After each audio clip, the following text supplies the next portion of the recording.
Well, good morning everybody. My name is Dr. J.D. Swanson and welcome to 15 Minutes of Thought.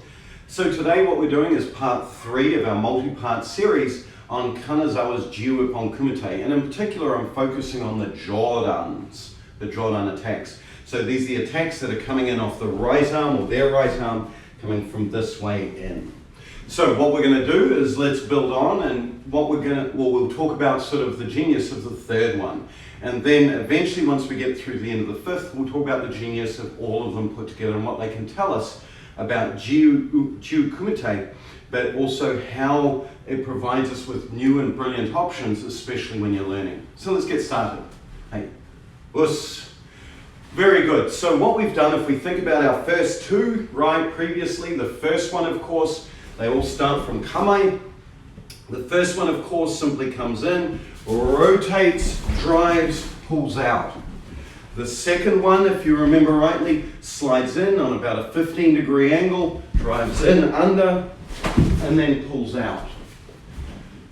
So what I would like you to do to start off with is try just practicing those through. If you haven't seen the videos for them, just go back to last week and the week before and just practicing 1, 2, 3, right? This feeling. Here, 1, 2, 3, this feeling. Just giving it a go, playing with that, using that to loosen your body back, or body up. Then come back to me. Excellent, so let's move on to the third. So the third one is from here, making kame. The idea, and we'll break it down to a very simple set of techniques. First movement, stepping agyuke, moashigiri, gyakuzuki, and then out. So let's just try that again. You want to place agyuke, zenkutsudachi, pull the rear leg up, moashi, gyakuzuki, pulling out. So what I would like you to do is just go through that, just go through those 3 simple movements, break it down piece by piece. 1, practicing here, try and keep the hip down. 2, 3, then pull back. Just going through that set of movements, then we'll talk about a couple of important points. Excellent. Okay, so you've done that. Now, some things to think about. The first piece is as you move, pay attention to the covering hand. This is the one that will save your life. So as the attack comes in, feel here. 1, 2, and then push down with this leg. Make sure that your weight-bearing leg becomes the front leg. From here, double check the rear hip. Make sure that you're not stepping away to kick in. Try and keep your body weight down, keep this weight in the hip, and throw. You will have some movement, obviously, but for the most part, your weight is centered over here. You should be able to just kick.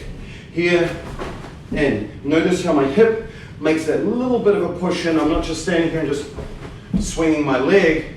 I'm here lifting, lift high and tight, good moashigiri, not this, not just kicking up. Make sure, up each time.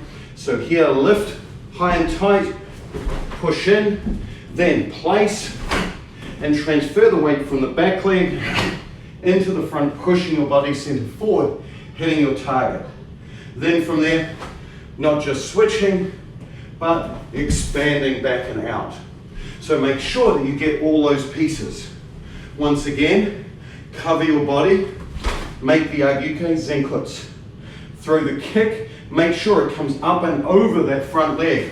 Don't be lazy, none of this crap. Here, lift, then place, then hit, then expand out. Give that a go now with those particular points, and then what we'll do is we'll start to loosen it up a little bit into a more Jiyu sense. Excellent. So you've given that a go. Your technique, your Kihon technique should be quite sharp by now, right? Because you've done a number of repetitions practicing this. Now from here, feel as you move, feel that same cover. Think of the agyuke almost as 1, 2, feeling circular. Allow this movement of this hip to make the block. 1, 2, 3, 4. So allow here, 1, 2. This is just covering. This is the block. The movement is the block. This is all just insurance. So guide, guide. The next thing, as soon as you feel your weight transfer, rather than making a solid, good Agyuke classic stance, allow it to flow from as your weight transitions to the front leg. And as soon as you feel, continue the flow of weight. You do not need this. Here it comes. Rather, the block is in the guide. The block is in the guiding motion. Allow it to guide and then kick. So as soon as you feel that transition of weight to the front leg, allow the leg to go, right? Allow the leg to go to make that drive. So the movement becomes much smoother. 1, 2, 3, 4.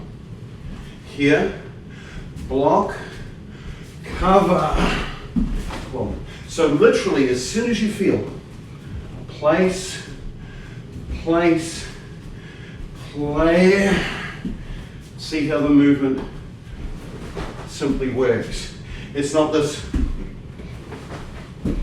feel, rather boom, boom, boom, this feeling. So give that a go really quick. Feel the flow, the sort of almost capoeira sort of, Jenga kind of feeling, this nice sort of shift of body parts. And rather than thinking about something like the first one, it's not, it's this flow of boom, ba-dum, ba-boom. Same feeling here. Feel, as soon as I feel that transition, continue it through the technique. Give that a go. Excellent. So once you've got a handle on that, now work on the second half. You've got this idea of here, Agyuke comes up, covers the body, kick comes out, then use that rear leg.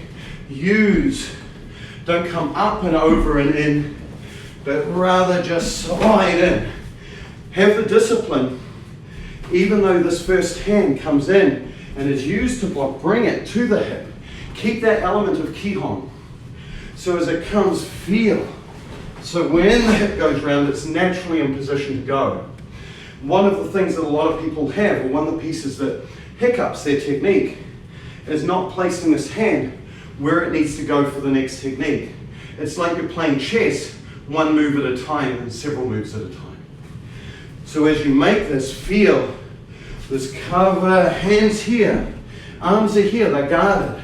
They're in the right skeletal position, right? Classic Agyuke. Even though it's soft and flowy, the shape I'm making is classical Agyuke. One, and drive.